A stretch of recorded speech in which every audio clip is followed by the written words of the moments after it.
What's up, guys? I've got an awesome show for you today. Also, I gave myself a mohawk because what's cooler than a guy in his 40s who gives himself a mohawk and makes it all crooked? Nothing. Anyway, I got to sit down with the hosts of the Serial Fiction Show podcast. This is Daigle and JP RindFleisch. Both of them have their own serials out that are in the top 250 on Kindle Vella, and every week they get to sit down and talk to people who write serial fiction, and they get insights from them.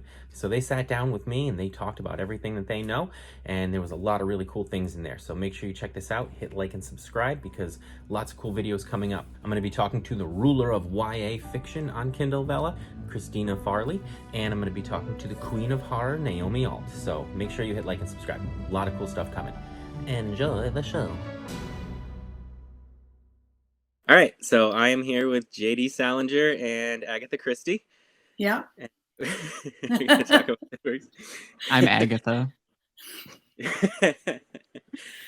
So you guys have quite a few things going on Vella, and you both host the Serial Fiction Show podcast. Mm-hmm. And I want to talk to you guys about all of that. So my show is kind of helping new people understand Vella and get them into that. So we'll get into that a bit too, but I want to know a little bit more about you guys first. So tell me a little bit about your writing experience, what you've done before you got to Vella.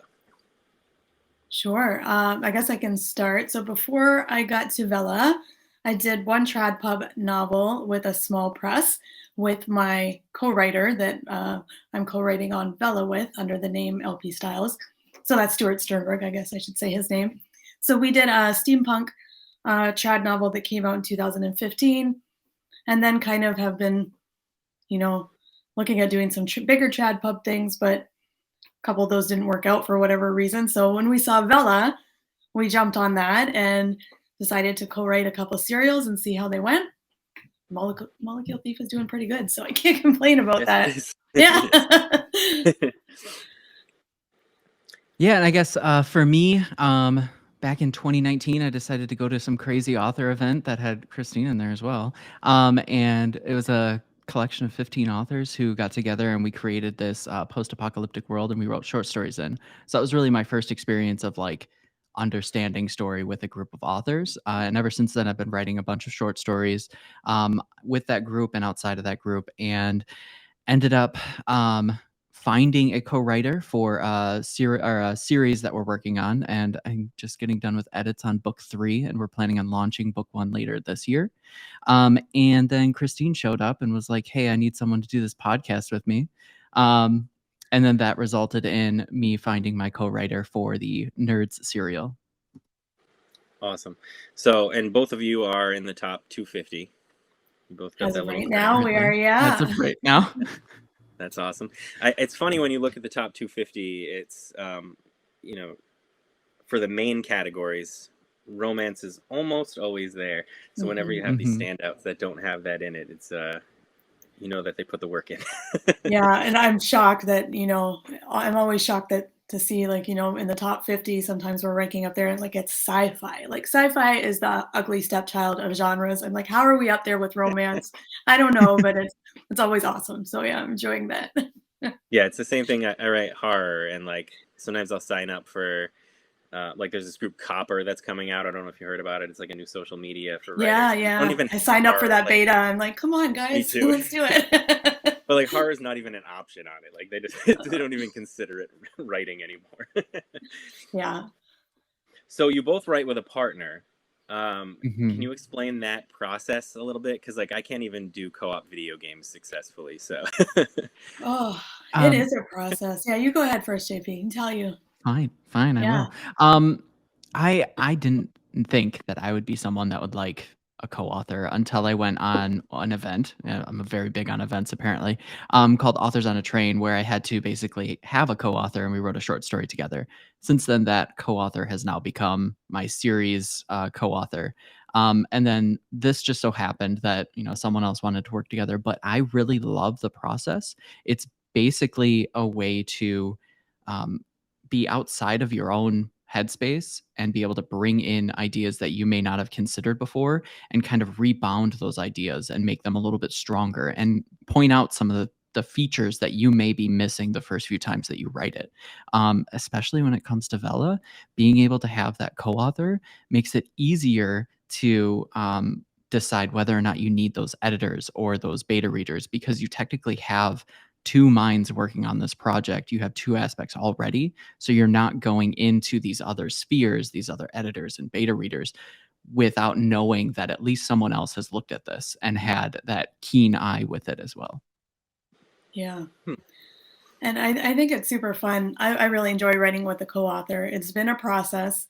I don't think I could write with just anyone. You kind of have to find someone that has the same sort of writing sensibilities and you have a synergy with. And Stuart and I are very different people, very different in age and lots of other things, but somehow we work writing together.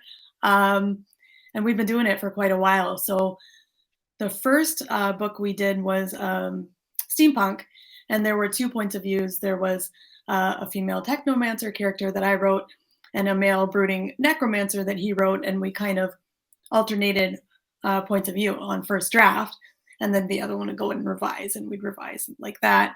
But now we just kind of, I don't know, we outline together, and then someone first drafts and someone revises, and then it's out to alpha and beta. So that's kind of how we're doing it now.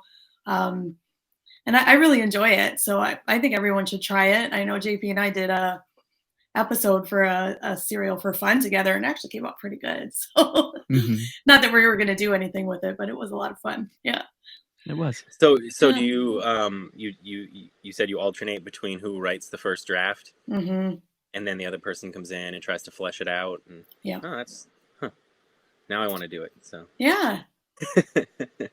So I'm gonna be hitting you guys up. We'll do a series together. Perfect. Let's do it. Let's party. So how did you guys find Vella? Like, where did you hear about it, and what made you decide that was definitely the right thing for you? I heard about it in indie author communities. So the communities that I'm in on Slack and Discord, people were just talking about it because this was my first time. So I guess a bunch of people who had already published on KDP got an email from Amazon, which I didn't get. So I heard the buzz in socials, which is why, I always recommend be social with other authors because they're very helpful and supportive. Everybody wants each other to succeed for the most part.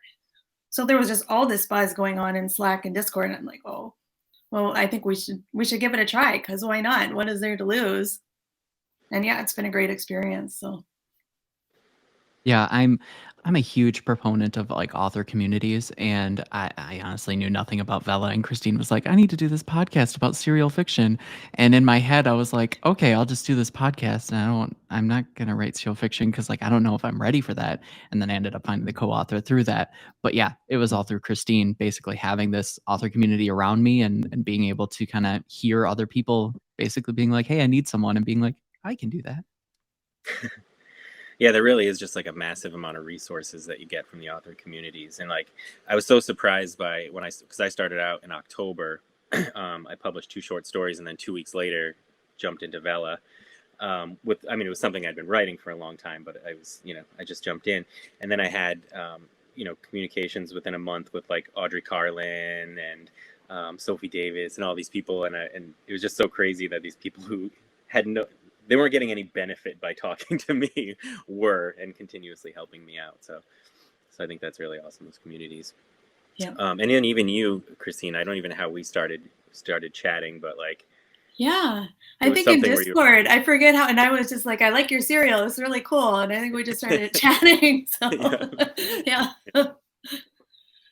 So you guys have that show together, and you recently were quoted on the hot sheet, which is Jane Friedman's thing, and I'm going to pull it up, the quote, because I think it's a really awesome quote, and I want to bring that into our Vella conversation here. But you said, so for those who don't know, the hot sheet is sort of like the Economist of the writing world. It just gets into the the marketing aspects of it and what's going on with trends and stuff like that. So you guys said, we think serial readers and novel readers are different demographics, but if we were to draw a Venn diagram, there's likely some overlap. Many Vella authors are also publishing their serials or chunks of their serials into long-form fiction. but serial fiction elicits a specific reader looking for short bits of fiction, much like epic fantasy elicits readers ready to consume hundreds, if not thousands, of pages. We think it's best to assume that most readers of serial fiction are interested in the format as opposed to guiding them to a different site or platform to obtain other works.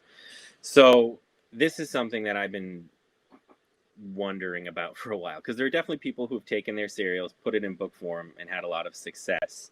But like you're saying, it's a very different audience, right? It's not going to be much of the same overlap.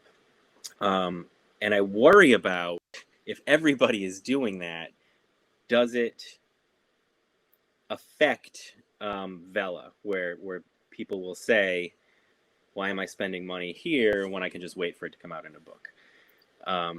Are you guys going to be putting your stuff out in books, or what's your plans for all that? So actually, that's the reason why I'm putting my stuff out in different forms and as different pieces. So we are taking Nerds, and we're going to take the first 11-ish episodes, and we're going to publish that as a novella, and then we're going to take the whole piece and publish that as a book. The key to that, in my opinion, is that these are different demographics. So this is different touch points to find different audiences for each of those pieces. Now, when it comes down to serial fiction, these are people that are looking for episodes that they can read quick on the train, on their commute, before they have to do, or while they're doing laundry, something along those lines.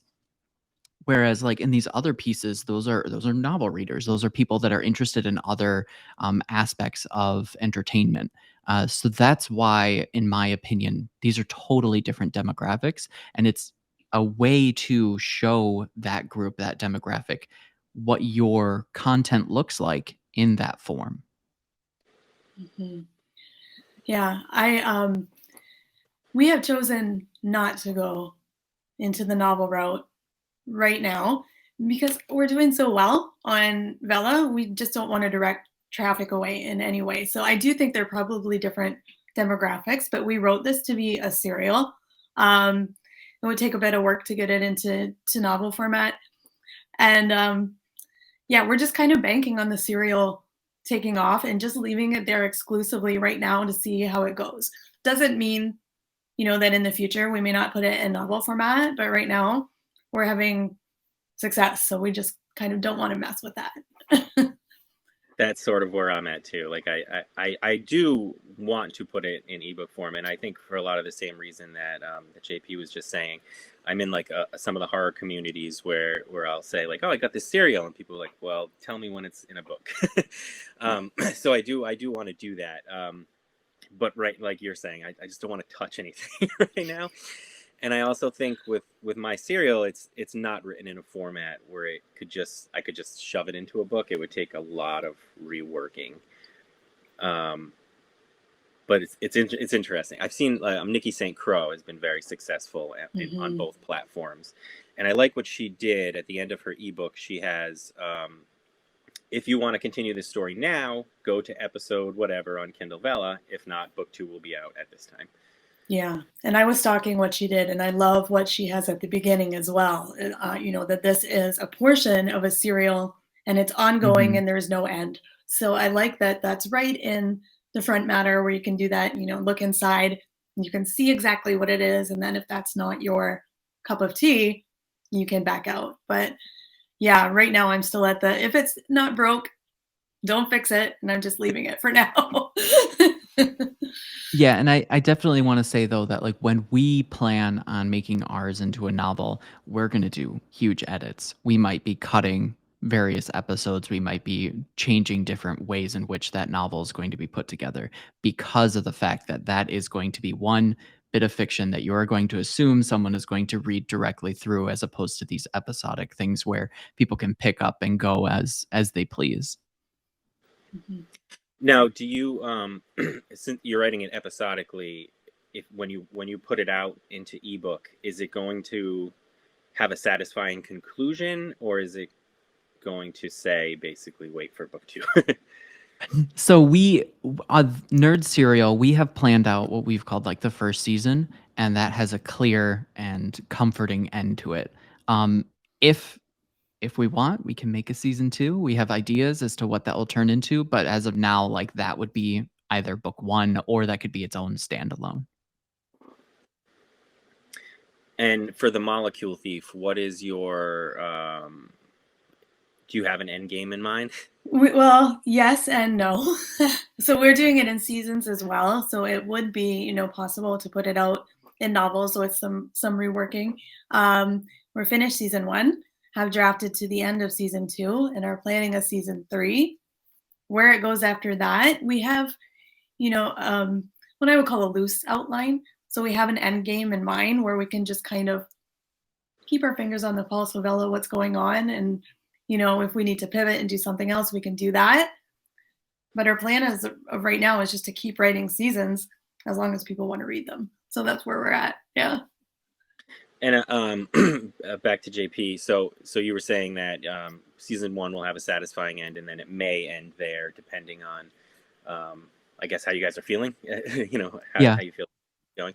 If you do decide to end it there, will you continue on Kindle Vella, or do you think that this was the experiment that you just wanted to try it and then move away? I mean, I personally want to do more on Kindle Vella. I currently have another co-author in the potential works, and I also have my own solitary idea that I want to pursue as well. So I don't think like I'm going to leave it as an author. I think that this story may, but I won't. Okay.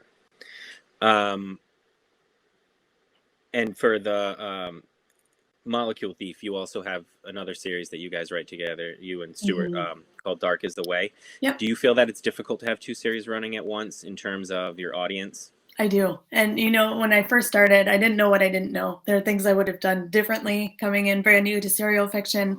And I was kind of, I would say marketing, but not marketing, shouting into the social media abyss about both of them. And it didn't work out so well. It was actually Michael Lee that was like, maybe you don't want to do that. Maybe you should just push one serial because your readers are going to get confused. And I was like, but they're different genres. It's like I got light sci-fi and I've got horror. But, he was right.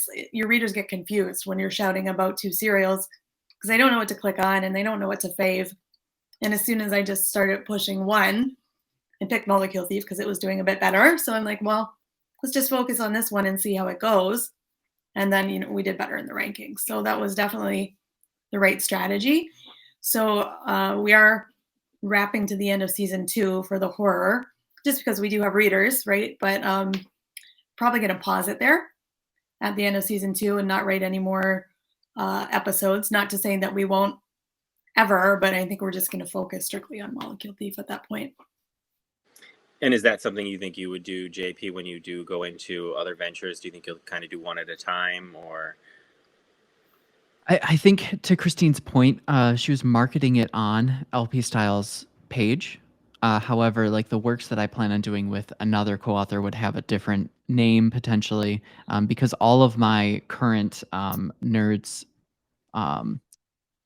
like promotions are on nerds_agent, which was originally our co-author name, and I just renamed it once we were able to kill them, because Vella allowed for 2 author names.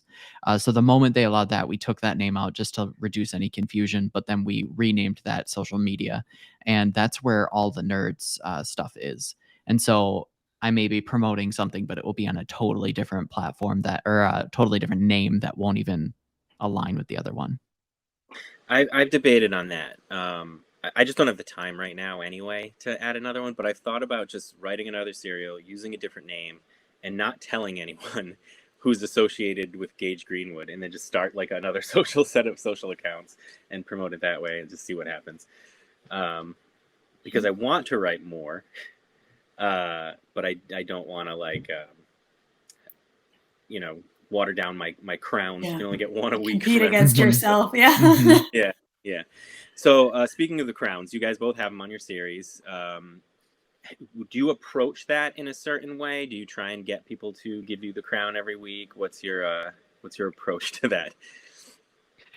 So my approach wasn't really until we talked with one serial fiction author, which I apologize, I don't remember which one you were. I think it was Jessica Aaron, actually. So I'll just throw her out. That was her. But she had said that if you're going to have one episode a week, publish it on Sunday and then promote it on Sunday. And ever since I've done that, I've always had a crown on at least Sunday. So Yeah. it would appear that doing that is the best method if you are going to have one episode a week, which is our current release schedule. Yeah, 100%. We started Tuesday, Saturday for a release schedule because we released 2 a week just because Vella launched on a Tuesday. So then we switched it to Wednesday, Sunday because it is very important to have an episode available on Sundays for faving, especially if you're only doing 1 episode a week. So yeah, I think that's very important. Yeah, I just happenstanced on that. I do 3 a week, and I did Sunday, Tuesday, Thursday. And then once I got a crown, I haven't lost it yet, except for like maybe the first day of the month, which I learned that too right away. Like when you have that first day of the month, you got to stop everybody from crowning you at the beginning of the week, which is, it's so bizarre. Like all the things you got to do for these crowns. But yeah, I did notice that the Sunday thing is kind of like, because I feel like if you get that big, and I don't know why, but I feel like if you get that big start, it stays there more. You know what I mean? You don't drop down as like dramatically each week.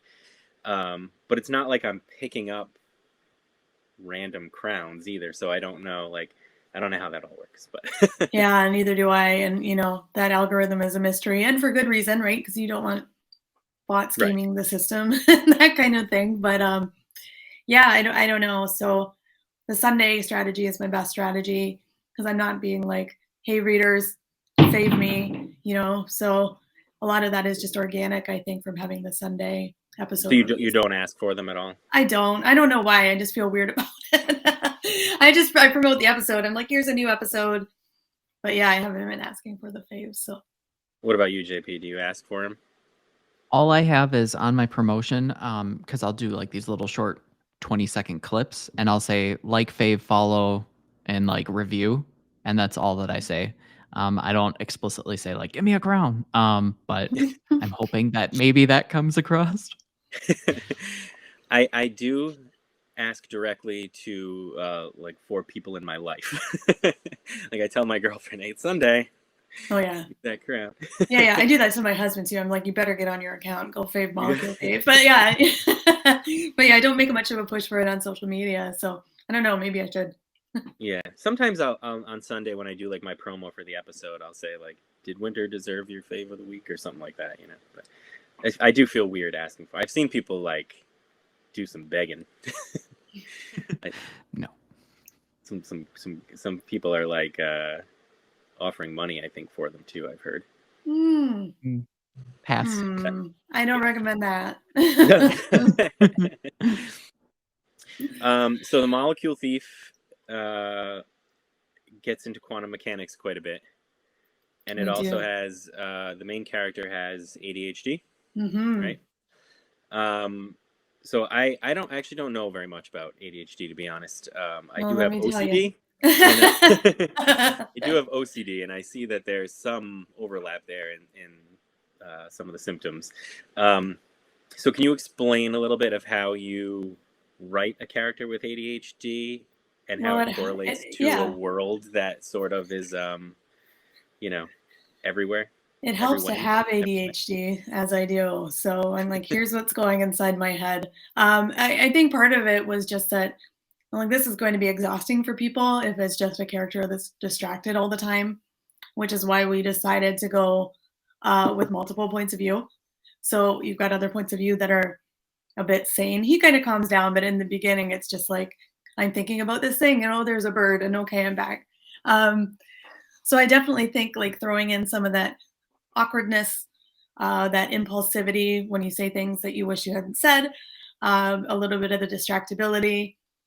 I mean, that's life experience, right? Like I've been at work and someone will say this and I'll be like, when did we hear about that? And they'll be like, in the department meeting. And I'm like, we did? Oh, okay. I don't know where my brain was at that point. So, missing information. Definitely, as you said, like some of the overlap with OCD is the hyper focus. Like I spent 2 hours, in a Google rabbit hole of bird mating for one sentence. Like, so those kind of things just happen. So yeah, I definitely think having some lived experience is very helpful in making that voice authentic, but a lot of it is just saying things impulsively, getting distracted, forgetting things, getting hyper focused on things to the expense of everything else in your life. So I thought it was really fun to write Spencer, our character, that way.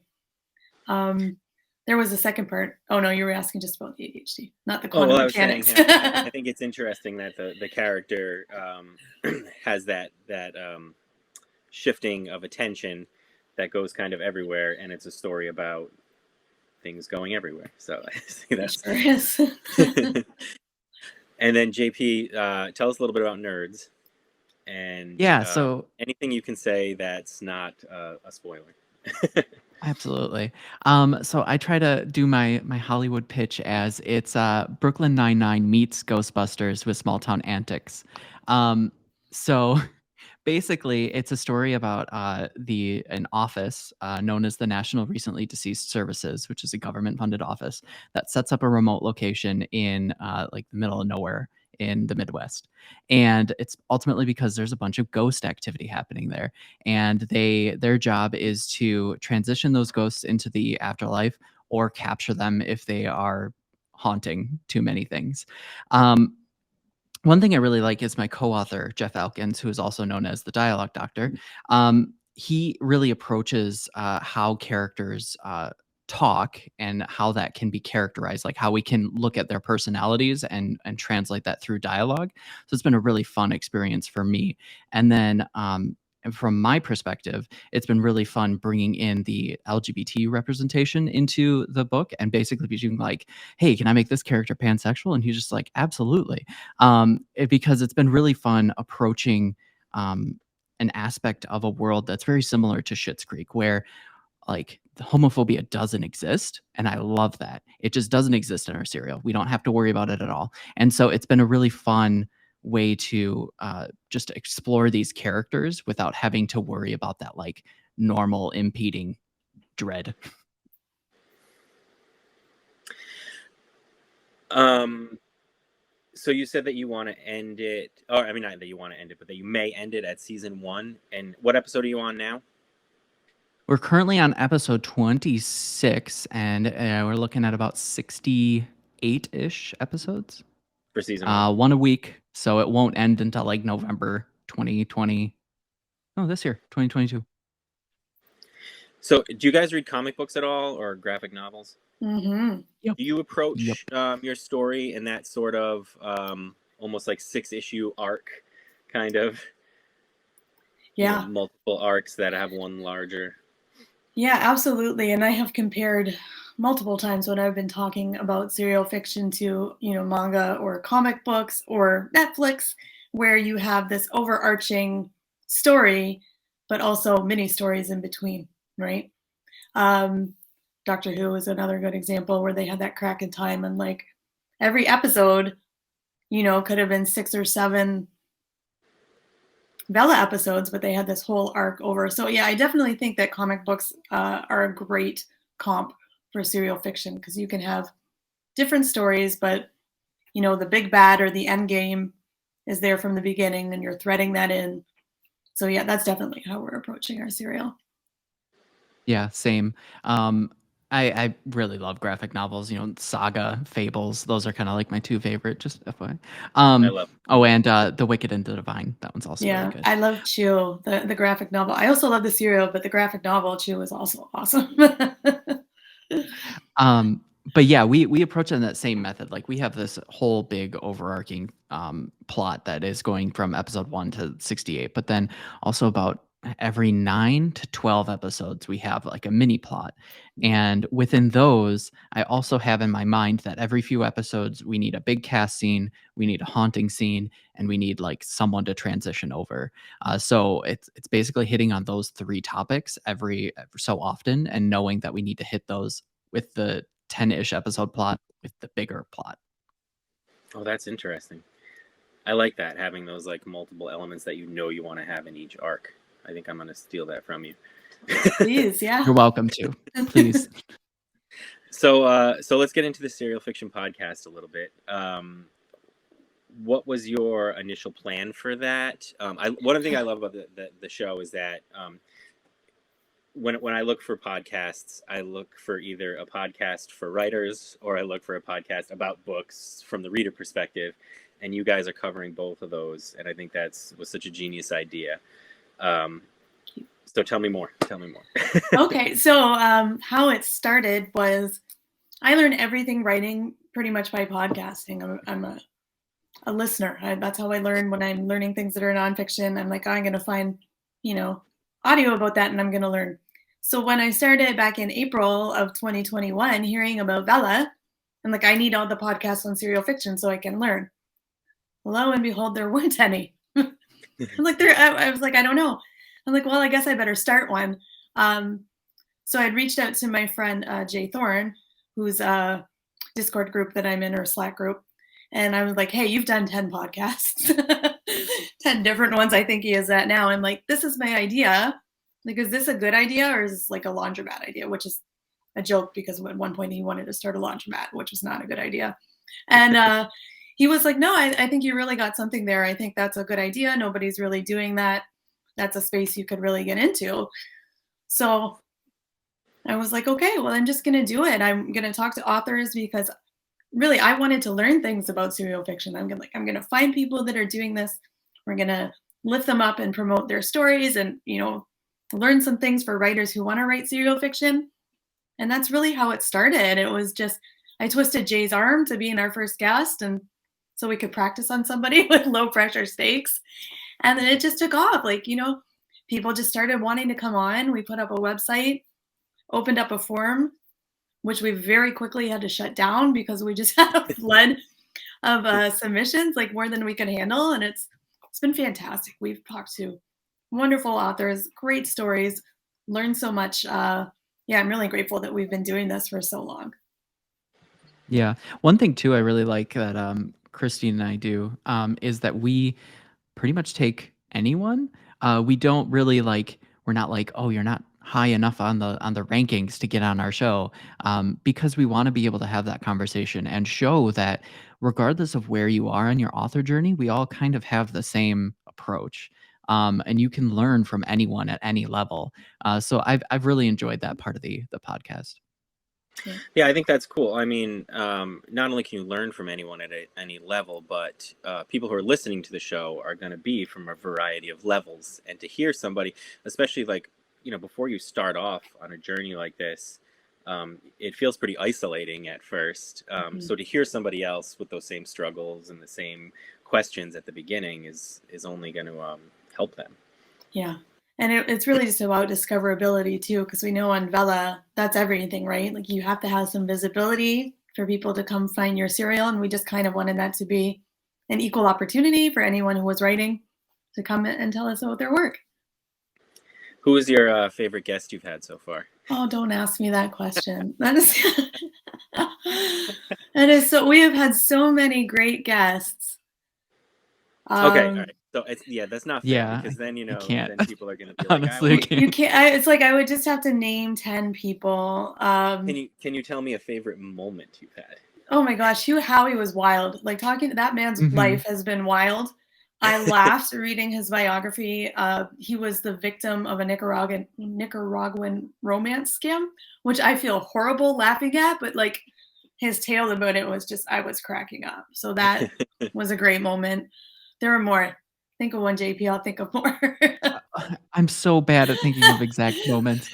I just remember when we talked with Callie Thomas, I think we were both laughing. She's just She's very bright hilarious. personality. Yeah. Yeah. Hers hasn't released yet, but yeah, Marty Shannon. Oh my gosh, he cracks me up too. What was he was talking about? I don't know, just everything was making me laugh, and I'm trying not to laugh in the microphone to get clean tracks, but I laughed through that whole interview. Yeah. I will try and live up to that when I'm on the show. Yeah. I'll bring up the comedian in better.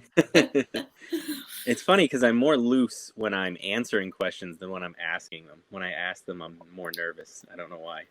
I don't know. Do you guys prefer to be on the asking side of the... It's a You great know, question. yeah, that is a great question. I'm pretty chill, I guess, when we're asking the questions because I kind of have them in front of me, so I'm not going to get Hmm. caught by surprise. A little more difficult, being interviewed, just kind of thinking on the fly. You're trying to make sure you're like, is that the best answer I can give? So I feel like that's a little more pressure, but yeah, I don't mind it either way. I like talking to anyone about writing anytime. So that's like my favorite thing. I don't know if you were interviewing me about something else, like I would probably be nervous, but about writing, not so much. Yeah. Yeah, totally the same.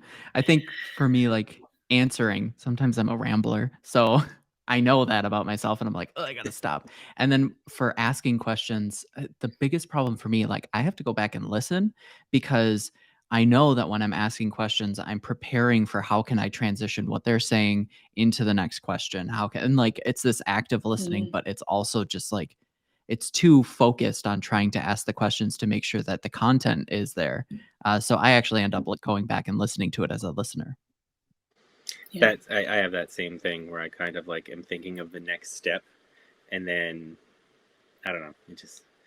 I think that's why I get so nervous because like, am I gonna do this? Am I gonna get to that next step correctly? You will. Everything will be fine. But when I'm answering the questions, it doesn't matter if I'm weird because that's the personality I'm promoting. So that's who I am. So what is your advice for new Nouvelle authors? What are some do's and don'ts, some things you learned that you wish you knew starting out? There's a lot. Who wants to start, you or me? I guess I can. Number one, Good. serial fiction is not novel fiction. Like that's number Hmm. one. So my advice I would have done some things a little bit differently, especially in the beginning. There's a different structure to serial episodes. They're a bit quicker, a bit shorter, less exposition, more white space, more cliffhangery. So I definitely say read some serials that are successful, see what they're doing. That would be my number one. My number two would be join an author community that's doing serial fiction because everyone there is they're out to help and support people. You can ask your questions, not make newbie mistakes. Um, and my third would be have a stockpile of Hmm. episodes before you start. Um, we actually had quite a stockpile, and right now we're down to the wire. Like the 70th episode dropped today, and it's just like, because you want it to be your best work, even though it's serial fiction. We have beta readers. I edit it pretty extensively. Um, so you need time. So I would make sure that you stockpile before you don't want to go out just with one episode because you're going to get behind really quickly. Definitely. Yeah. Yeah, I'm 100% agree. And I think that community is always key. I will never stop talking about how important community is. But like, I guess on the technical side of things, your first 3 episodes on Vella are how you are getting your readers in. Those 3 episodes are very important. So that's why on Nerds, if the 3 important things to me are a haunting scene, a transitionary scene, and a cast scene, I hit all 3 of those because that's what you're going to expect when you get the rest of the serial. And that's what I want you to expect when you pay for the 4th one. Um, I also like consistency. So our episodes range from 2,000 to 2,500 words because of the tokens. If your token ranges when your next episode, like if this episode was 6 tokens and your next one is 40, is your reader going to buy that? I don't know.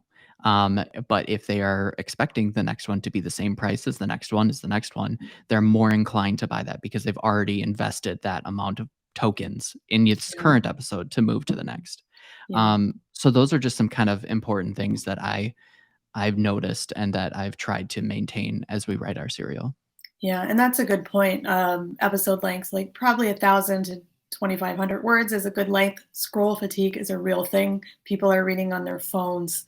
So I think, yeah, that's a really good idea. Yeah, I think and I think it's almost like I don't want to say false advertising, but if you're reading 600, 600, 600, and now you're invested, 40. That's Hmm. such Yeah. a big commitment to the reader. Yeah, I think too, like one thing that I do with novels is like I'll have a chapter that will end here and then it will start up in the same room in like the same moment. But like you have to think about like, is someone going to be reading the next episode right after? Could it be weeks later? So I almost think of these like TV episodes. They may have like a tiny little recap, maybe not, but they're almost a totally different location and time. Especially ours because it's sitcom focused. If you look at like sitcoms and how those work, like you're not ending an episode and starting back up every single time, either the next day or that same day. It's almost like weird vignettes of time.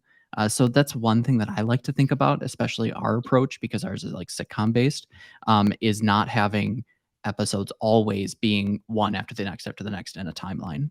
Yeah. Another thought that I just had is don't be afraid to exaggerate your characters more than you would in a novel. They're a little bit larger than life, a little bit more emotional. That's okay. Like you can kind of think of them as anime characters with their wobbling, watery eyes while they're shouting. That's okay. Especially in your earlier episodes, that's really going to hook in readers when they see some big personalities.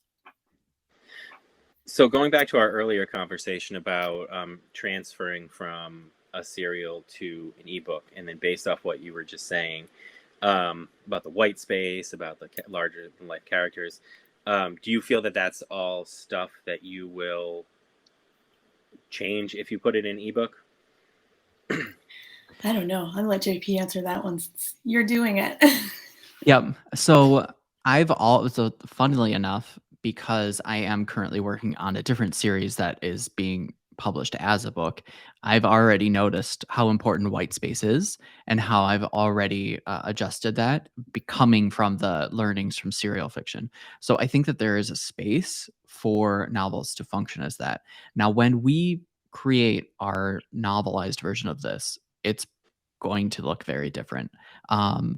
Because I think it's going to add like in the Vella, it's going to be like over probably like 130, 140 words. But when you're talking about like paranormal comedy, those are usually not that long.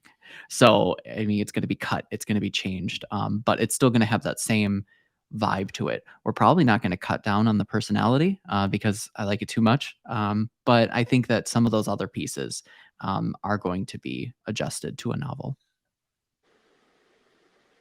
I think one of the benefits for me is that's how I write anyway. Like I do a lot of white space, short chapters. I don't want to say like James Patterson not quite that short, but you know, I do tend to, and that's why I think, because the story that I wrote, I was originally writing as a book, The Winter's Myths, and it never quite worked for me as a book, and I just didn't do it. And so that's when I heard about Vella. I said, oh, I finally figured out what to do with this. Yeah. I think that's really interesting too, to just look at conventions of different formats, because you can't do those James Patterson scenes in like epic fantasy. But I've counted some of those words because I'm a nerd, and some of them are like 200-300 word scenes, and that's it. And they're so short. So yeah, I mean, I think based on the genre that you're writing, that could work. So yeah, that's interesting. It would be fun to read an epic fantasy in a James Patterson style. It really would. Yeah. It would be like the most bizarre thing ever. There'd be like no world building. It would just be high expectation on the reader to just understand. Fill in the world building. It's fine. Was that a dragon? I don't know. So I think that's all the questions that I have for you guys. Do you want to talk a little bit about what's coming up, where people can look for you, that sort of thing? Sure. Yeah, what's coming up? Well, definitely come check us out, serialfictionshow.com. You can see all the awesome authors that are doing Vellas. You can find me at christinedaiglebooks.com, or if you want to look at my Vella stuff, it's lpstylesbooks.com. I'm just going to be writing Molecule Thief forever, so come find me. Excellent. Yeah, I obviously serialfictionshow.com, but you can also find me at jprindfleischix.com. IX is because I am, in fact, the 9th. So I might as well just put it out there. both Christine and I are also three-story method editors, which is a specific type of method that is supposed to be very approachable for anyone who may be looking for a simple story structure. So we're both certified editors under that. You can check out our services on our web pages. Awesome. I didn't know about that. Yeah. Can you tell me a little bit more about what that is? The three-story? No, I just wanted to leave it. No, yeah. So three-story method is it's something that our friend Jay Thorne created, and he published it, I think, in 2019. And he this year opened it up to other people to come in and learn how to become these three-story method editors. So three-story method really focuses on three key facets of a scene and of an overall plot, and that's conflict, choice, and consequence. So ideally, every scene would have a conflict, choice, and consequence. There are obviously some adjustments to that, but by using that language and kind of promoting that idea to someone who is just starting out writing, it's way easier, in my opinion, than having to hit either 5 different facets or having to hit other different methods that I've learned over time. And then the best part I like about it is it's super scalable. So your scene has all 3 C's, an act has all 3 C's, and a whole plot has all 3 C's, and a whole series can have all 3 C's. And so being able to kind of drill down has been a really useful tool for me. So that's why I really like to proselytize it. Yeah, and if you want like a quick and dirty look on it, he uses like a story rubric. So if you remember how you got graded like on projects in high school, he's got a grading for your story. You know, you can look at it at the scene level or at the story level. I was just trying to find that link there. It's the authorlife.com. Storyrubric.com. Yeah, or is it? I've got the authorlife.com/storyrubric. But maybe it's that one. I don't know, but you can find it. It's not. All right. JP is the link person. I know. At theauthorlife.com. Theauthorlife.com. That's what I said. I'll put links. I know. But yeah, it's cool. If you want to go check it out, you can use it on your own story, use it on your friends' stories. Yeah. That's awesome. Give yourself a story report card. Yeah. Do you use like Pro Writing Aid or anything when you're like on your first draft? Oh yes. Yes, we do. Let's talk about Pro Writing Aid. We're sponsored. They sponsor our podcast. Oh, do they? That's awesome. They do. We approached them. Yeah. Hi, Pro Writing Aid. Show if you Pro Writing Hi, Lisa. Yeah. So we approached them actually because we both use it already, and I'm like, I'd love a sponsor for the podcast, but we want a sponsor that we believe in. So I approached the marketing head there, Lisa, and I was just like, hey, this is our podcast. Here are a couple episodes. Are you interested in sponsoring us? We use Pro Writing Aid. We believe, that it's a great editing tool for serial fiction writers. And she was like, sure. And I kind of joked. I'm like, I use Pro Writing Aid to edit this email, like be our sponsor. So, and they said yes. So I do definitely use it. It's difficult to sometimes use a different kind of editor, especially when you're writing so quickly. Obviously, you can't really use a developmental editor. And, I've been finding like we really have hardly any typos using Pro Writing Aid and that in our serial. So I definitely recommend that. It's great that it does so much content work too. Like really crisps up my sentences by saying, hey, this is really convoluted, Yeah. Oh yeah, I definitely recommend it. We have a discount code on all of their projects for anyone who goes on. It's what is it? Serial 20? Serial 20, yeah. Serial 20. SERIAL 20. Wants a 20% discount if you're an author out there and you want to use it. Don't pay full price. I'll put that in the description as well. Awesome. Well, thank you guys so much for being here, and I'm going to see you in 3 or 4 days to be on this serial show. So that's awesome. We're excited to have you on the podcast. Yeah, absolutely. Thank you guys. And, everyone go check out The Molecule Thief and Nerds, and I will see you guys soon. All right, thanks. Excellent. Bye. Thanks. Bye. Bye.